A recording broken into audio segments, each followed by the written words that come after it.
Ready to start the media buying process. So one of the first things I wanted to do was introduce you to something called a media kit.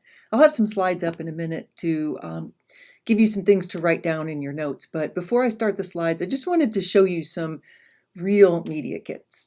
I have a few here that I've collected kind of over the years. They're a little hard to get because companies that sell ads, those are like magazines, radio stations, TV stations, they don't like to send media kits to people unless those people are advertisers and getting ready to buy some ads. But because I'm just a teacher, it's always kind of hard for me to get my hands on media kits. So I like to show them off. And that's why I wanted to show you a few media kits, because I'm kind of happy to have them. The media kits you're going to see will mostly be digital, and they just don't have all the information that prospective advertisers usually get. So right off the bat, what a media kit is a package of information for prospective advertisers.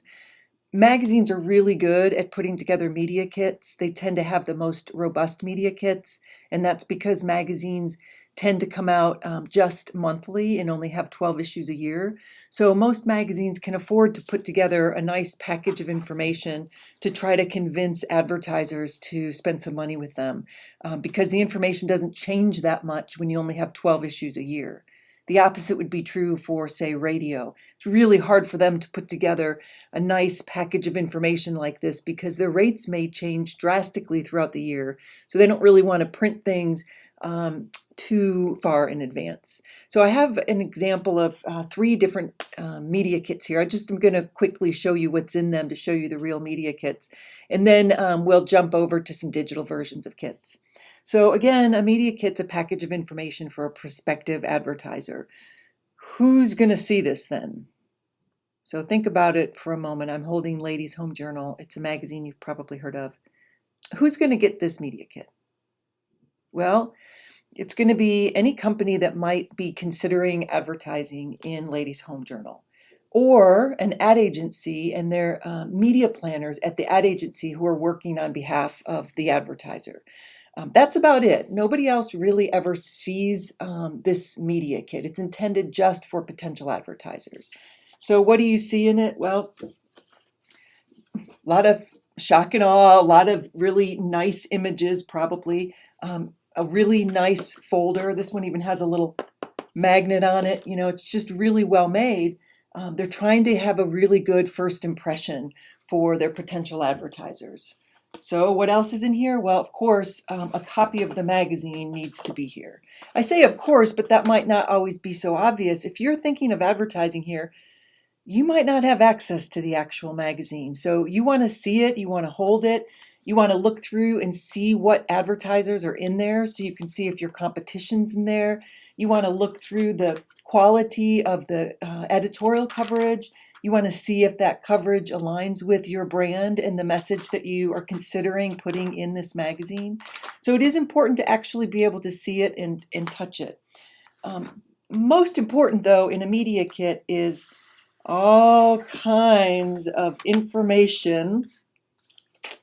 I don't know if you can see this or not, but there are several tabs here. Of information. There's editorial, audience, circulation, marketing, research, and rates. So there's a lot of stuff in here. I can just do this, give you a quick idea of how much is there. An editorial calendar, because each month this magazine is going to have a slightly different special focus. Audience.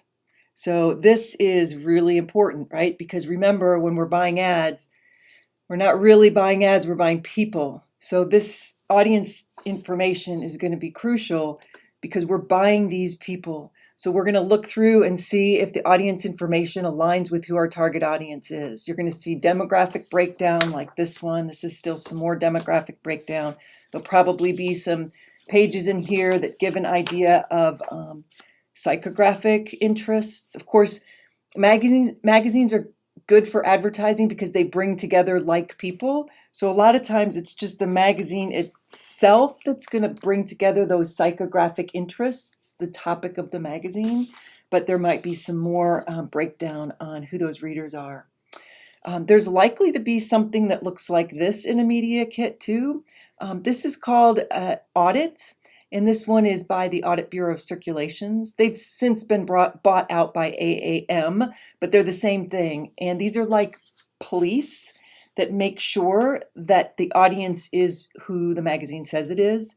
That if the magazine says we print, say, 14 million copies, then the auditors will check to make sure that there really are 14 million copies. So this is like an audit police sheet, and they're always pink. If you can tell that this is pink, because that's how the AAM or the ABC prints them. So media planners look for the pink sheets. This is really where the good data is. There's lots of good stuff in here. You won't have to look at these in class, but well, you might want to peek at it and glance at it because there's a lot of good information in there. But this is what real media planners really rely on.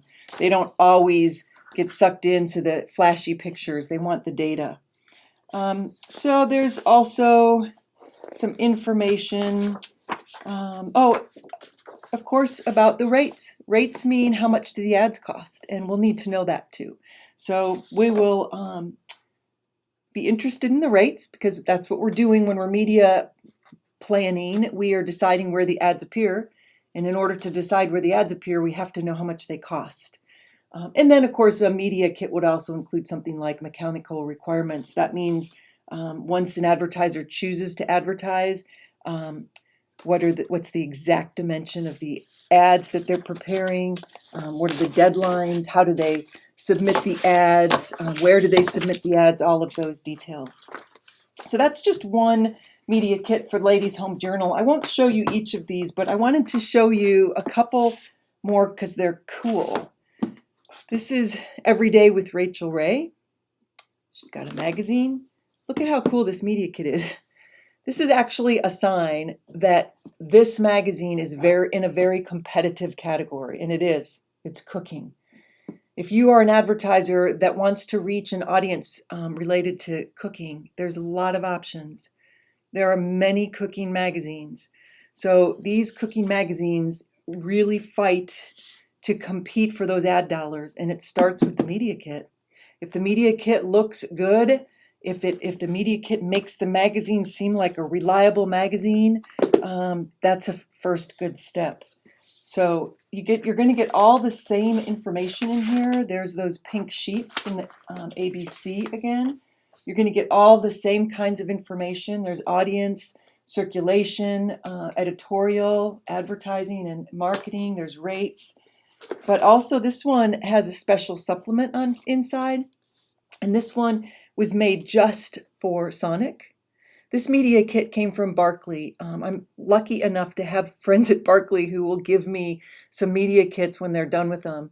But the media planner at Barkley who works on the Sonic account got this media kit from Every Day with Rachael Ray, and the account executive at that magazine, Every Day with Rachael Ray, the account executive there, that means a salesperson that sells ads, put together a special package just for Sonic. So in that media kit was like a mini media kit that was made just for Sonic's interest. So this is a package of how Every Day with Rachael Ray can work for Sonic. So clearly there's a good account executive at this magazine. They're working really hard to try to earn the business of these big national advertisers. So that's important. The other one I wanted to show you is just one of my favorite media kits. It's from Maxim. This came to me when Maxim was in its heyday, and that was like the mid-2000s, or 2007, 8, 9. And it used to look like this. Okay, it was just a little bit low class, and then they changed it to kind of high class. Maxim was in its heyday here, but it started to lose subscribers and then advertisers, and then it tried to reinvent itself and go classier, and it's still not really working out for them. But nonetheless, they have an excellent media kit that I wanted to share with you because it's full of all kinds of interesting things. First of all, a handwritten note. So this is this is gold. If you are going to sell ads for any kind of media company, magazine like this case, handwritten notes are really great. Of course, your business card is going to be in there too, because you're going to make money by selling ads. You get a commission of that. But there's all these little things in here that I think are so interesting because I call them personality pieces. What they do is to give the personality of the magazine to the potential advertiser. So the advertiser can figure out if their brand fits. That was really important when Maxim was in this stage because a lot of advertisers didn't want to be next to content like this. So it was important for advertisers to know what they were getting themselves into. But anyway, Maxim has all of these personality pieces that were included in there. And this gives the advertisers a hint as to what their editorial content's going to be like. So one of like this thing, if you can see it, it looks like a 1960s Boy Scout manual or something. And it says, this is a petition to list man as an endangered species pursuant to the U.S. Endangered Species Act of 1973.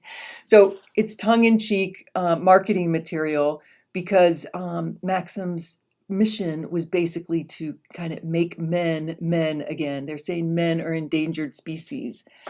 Same kind of thing here. This always cracks me up. This is a brochure to try to show their snarkiness. Are you dying inside? Perhaps you suffer from mantropy disease. So again, it's Maxim trying to say, we are a man's magazine for real men. And they have all these little funny things in here. Quick reference guide.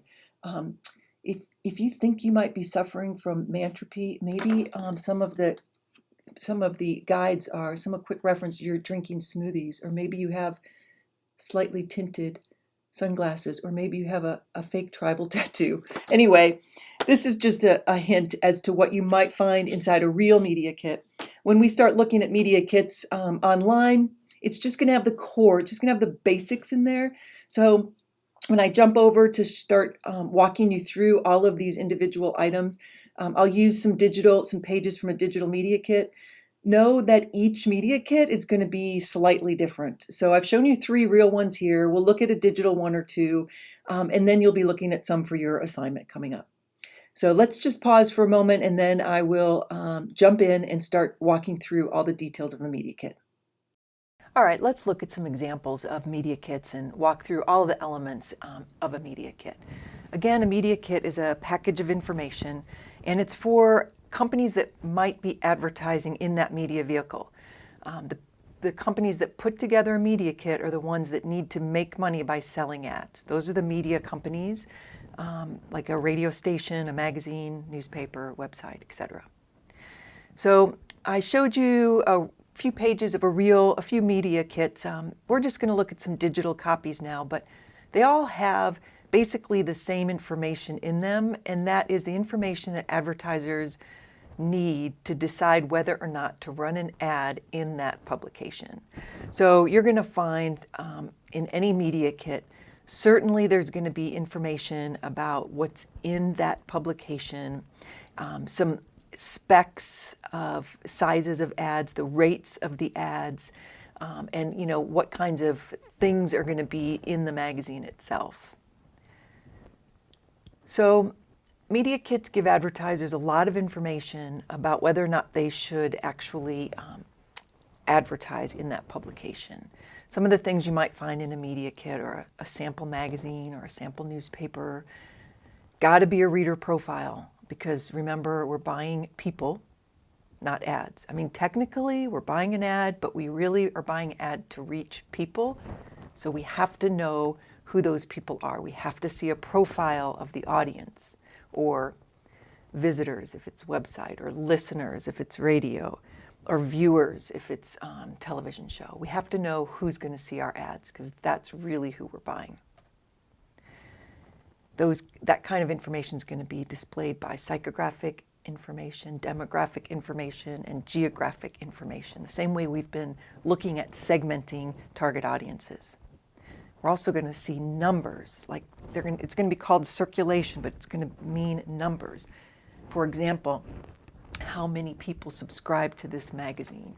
How many people that live in certain areas of the nation are getting our magazine. So we're going to see numbers, and we're going to see what are they interested, demographically, who are they, geographically, where do they live, and how many are there.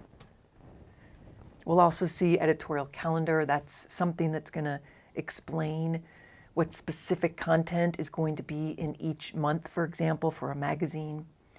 If a magazine covers fishing, for example, that doesn't mean that every single issue is the same. Each issue is going to have a slightly different focus for the month. That makes it really easier for the salespeople at that magazine to sell ads, because they're looking for content that aligns with each potential advertiser. So advertisers have a real strong reason to advertise, even if it's just coming in for a specific month that covers content that aligns with that advertiser. We also need to know, of course, how much the ads are going to cost, and that's ad rates. Sometimes in media kits you'll see some competitive data, especially if it's a magazine in a very competitive category like cooking. You're going to see a lot of side-by-side comparisons. It's dog eat dog to try to get advertisers' dollars. You're going to see in a moment how expensive ads are, so you can see how critical it is to prove to a potential advertiser that your magazine is better than similar magazines. Media kits are also going to have production specs, specifications, deadlines. So that's once the advertiser chooses to advertise, they're going to need to know all the details about what size the ad is and how to deliver it to the right place at the right time. There might be some promotional material like what I showed you from Maxim magazine. That's good to show personality of the magazine. And ideally, there's always going to be a business card of the sales representative and maybe even a handwritten note like I showed earlier. You might also see one of those AAM reports. That's the report that comes on the pink page, and that's the auditor's report. AAM is Alliance for Audited Media, and they audit magazines and newspapers.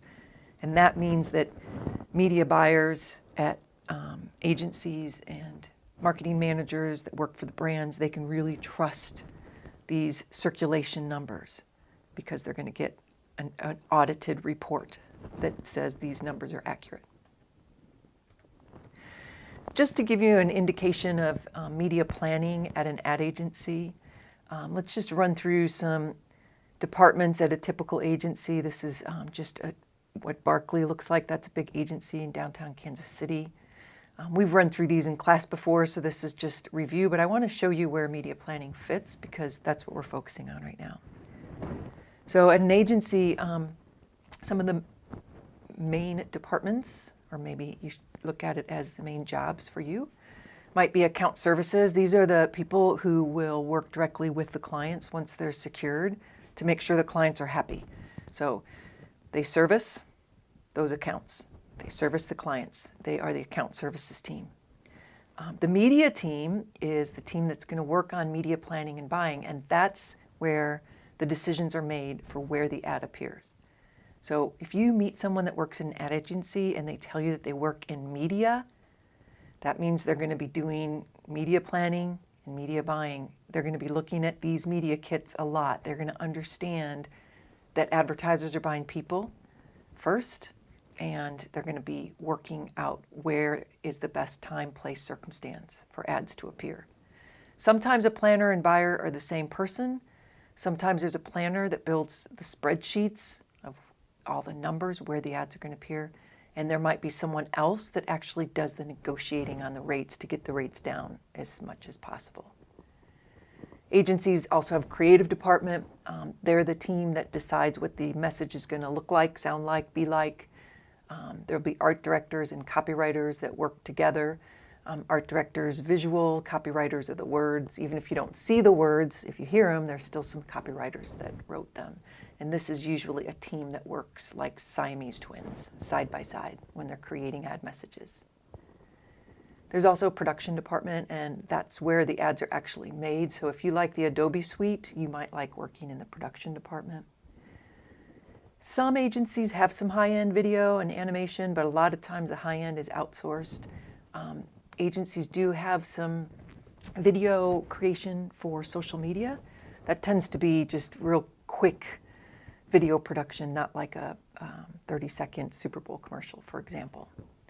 And again, what we're doing right now is focusing on media planning. So this is where people who make the decision of where the ads appear, they're going to work in the media department. So remember, when you hear media, as it relates to an ad agency, that's going to mean media planning and buying, and that means deciding where the ads appear.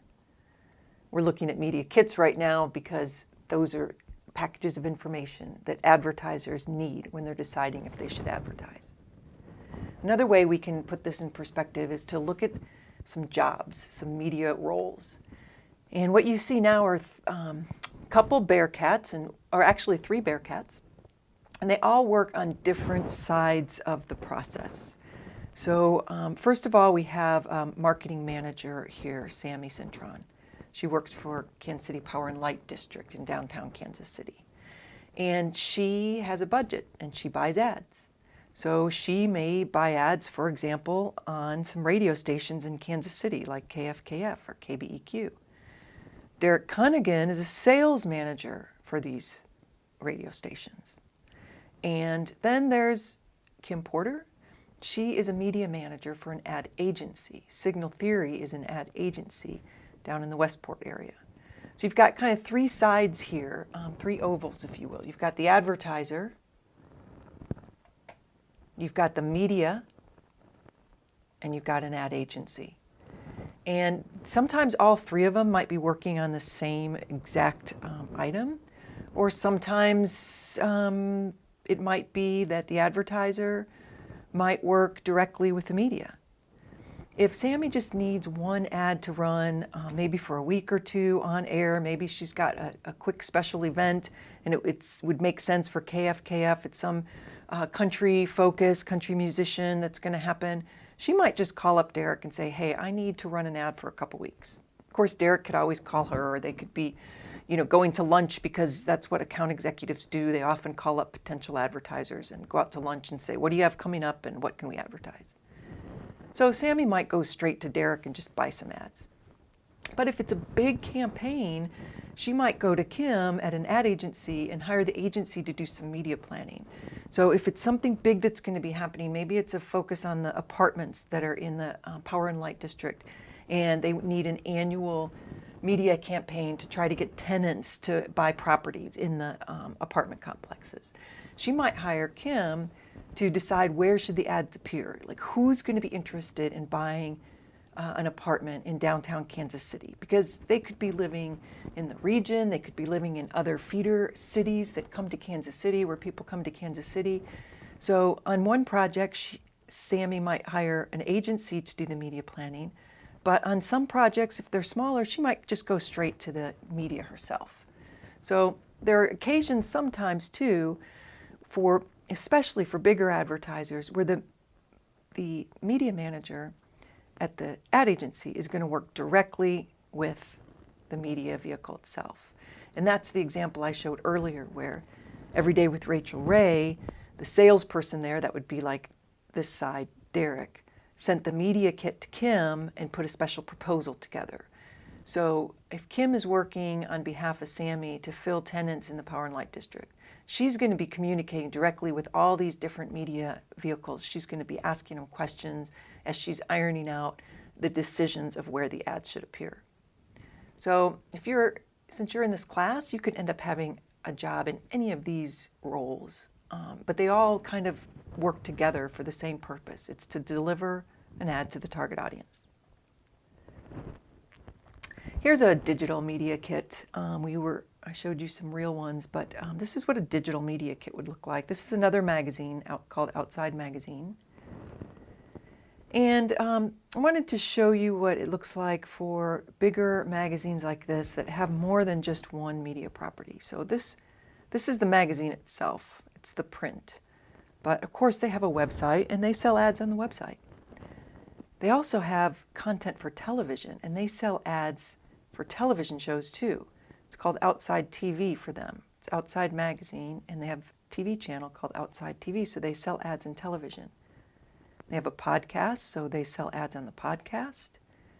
They do their own video production, so they might have some advertisers that need a video for some reason, and they they provide production services for their advertisers. They have international versions. They even put events together, and so they're going to sell event space at the events. And of course, they have social accounts. So this is kind of typical of one media entity. It's not really just a magazine. Usually the print media entity's got all kinds of different ways that advertisers can reach this particular target audience. This target audience is an outdoor audience. You know, they like to be outdoors, camping or fishing or boating or something like that. And this is a company that will help advertisers reach the target audience using lots of different media types. Well, we're not buying ads, we're buying people, right? So we have to see this in a media kit. We have to know who these people are. This page is focused a lot on psychographics. Can you tell? Psychographics are what that group of people is like, what they're interested in. Well, they're adventurous, they're social, they're explorers, right? They're tech savvy, they have a lot of gear, they're motivated. We need to communicate to the potential advertisers who they're going to reach. And we need numbers in there too. How many? How many and who are they? We also have numbers about the audience that are in a category called circulation. And that's where we're going to start seeing some terms here like readers and rate base. So let's look at rate base for a minute. You'll need this as you're determining costs of your ads for your assignments. So rate base is something that you can think of as kind of meaning the number of magazines printed. The number of magazines printed. So think of it as the magazine saying to the advertiser, we're guaranteeing that for the rate that you're paying, there's going to be a base number of magazines printed of 675,000. But notice up here it says readers. Well, 3.4 million, and here the M stands for million, 3.4 million readers is way more than 675,000. So what do you think is going on here? There's only 675,000 magazines, but there's almost 3.5 million readers. What's going on? If you're saying that more than one person sees each magazine, you're right. And that's kind of the way magazines work and newspapers. More than one person sees it. And usually you'll see that depicted as readers or maybe even something like total audience. Notice how it's the very first number. It's because it's the biggest number and it's an important number. Remember, we're buying people, not ads. So the number of people that are actually going to see an ad is important. But it also is important how many magazines are printed so that advertiser has an idea of that pass-along rate. How many people are going to see each issue? We need to know that because we want to have a feel for how involved the readers are with the magazine. The higher the pass-along rate, the less involved they are. They might just glance at a magazine and then pass it along to someone else. So rate base, number of magazines, readers or audience, total number of people that are going to see the ad. A lot of times we'll see rate base as something that's audited by the AAM, Alliance for Audited Media. They're going to count these and make sure that that number is correct for media planners like Kim Porter. When I showed you some examples of media kits, we saw the ABC on those pink sheets, but it's been since bought by AAM. It's the same company, just different name. They are the police that make sure that those circulation numbers are all correct. Another page we'll see in a media kit is an editorial calendar. And again, this is so advertisers can choose which month makes the best sense for them or which months. So magazines tend to come out once a year. It looks like Outdoor has not 12 issues a month, but it combines January and February. It combines March and April. But what they're doing is giving potential advertisers a shopping list of which months make the most sense for them. And so this is something that media planners look at also because we're trying to find the best time, place, and circumstance to deliver a message. So let's just look at, how about this, December, the year's best ski resorts. Well, if I work at an ad agency and I'm representing a ski brand, this is something that I am looking at because I want my ad to appear next to content that shows ski information. So those editorial calendars really are important for advertisers to pick just the issue that's right for them. Well, in a media kit, we gotta explain how much those ads are gonna cost, and that's a rate sheet. So don't worry, I know it looks a little daunting the first time you see a rate sheet, but we're gonna study this, and I'm hoping that in the next few slides, you'll see that this looks, at first glance, really complicated, but it's really not.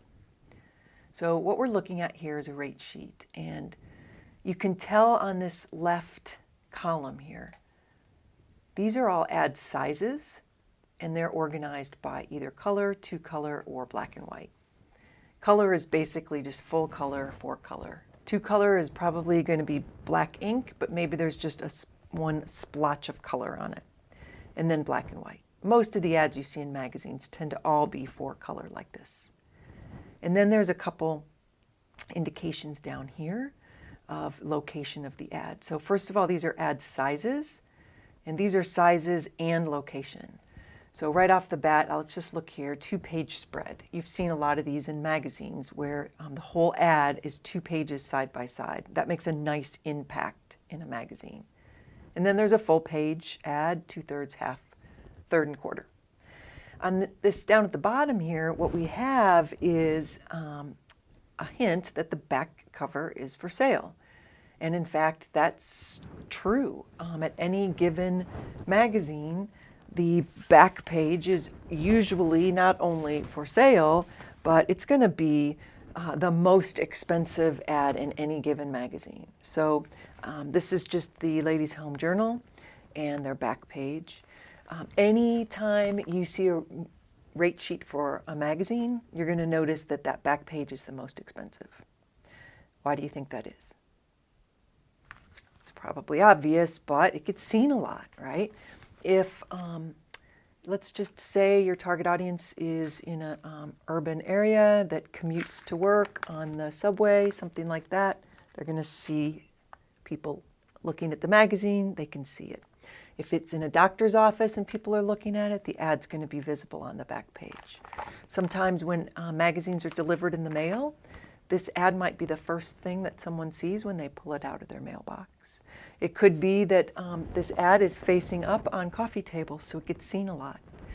So the back page has a lot more visibility, and that's why it's so expensive. Also, back page is on better paper.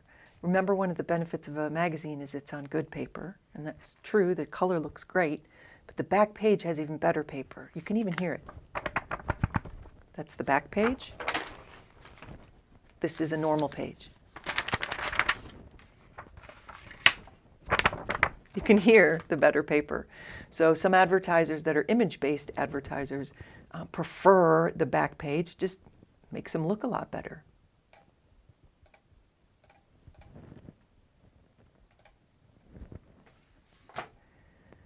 So another thing I want to point out why this rate sheet is full of so many numbers. So the first column is the size, even if it's the location. The back cover is going to be the most expensive.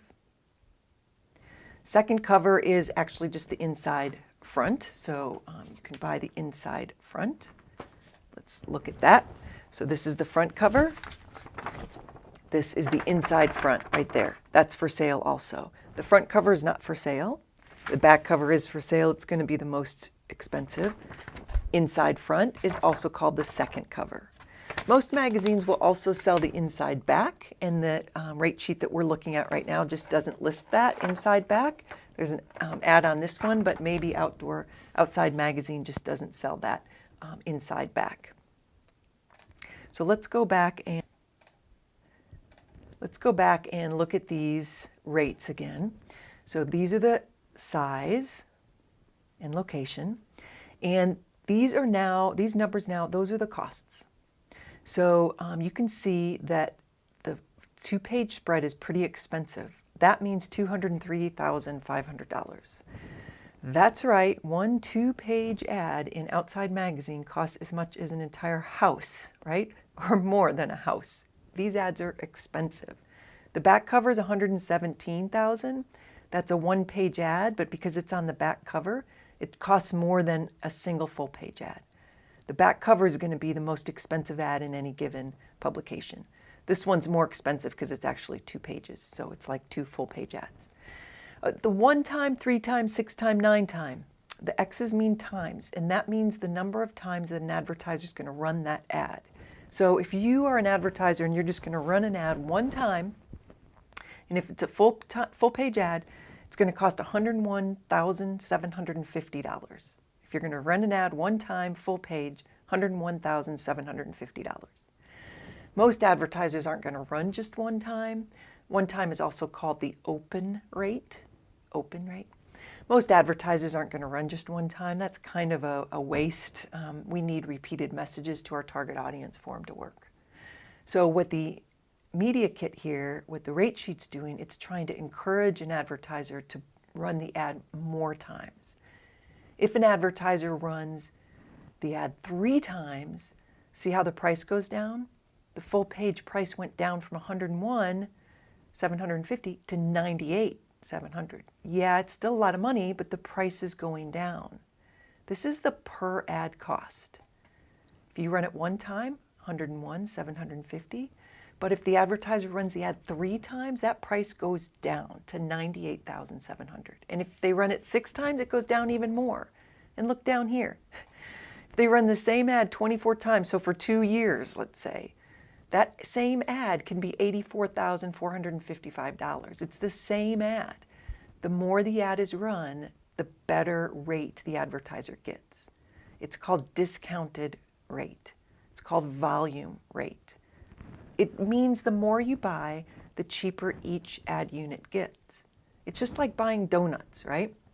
If you were to buy 12 donuts, your price would go down. You probably have heard of the baker's dozen, right? Baker's dozen is if you buy 12 donuts from a baker, they often throw in the 13th for free, right? That's the baker's dozen, it's 13. So if you buy a dozen donuts for $12, it's $1 per donut, right? $12, $1 per donut. But if the baker throws in one for free, you have 13 donuts for $12. That price per donut just went from $1 to like 91 cents. The price went down. The more you buy, the cheaper each donut gets. The more ads you buy, the cheaper each ad gets. And that's what's happening in this chart. The more ads you buy, the cheaper each ad gets. So this implies if you run the ad 3 times, your rate goes down to this number. If you run the ad 6 times, your rate goes down to this number. The more you buy, the cheaper the ad. Let's look at an example.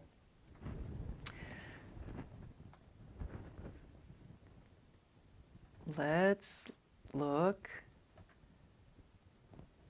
at an example. Let's say that you're going to run a full page ad and you want to run it for 3 months. Let's assume that outside is monthly. You're going to run it for 3 months. What's going to be your per ad cost if you run a full page ad for 3 months? What would be your per ad cost? Put it on pause if you're not sure. Full page, 3 times. Hopefully you looked in those areas and you found that number, $98,700. That's the cost for each ad.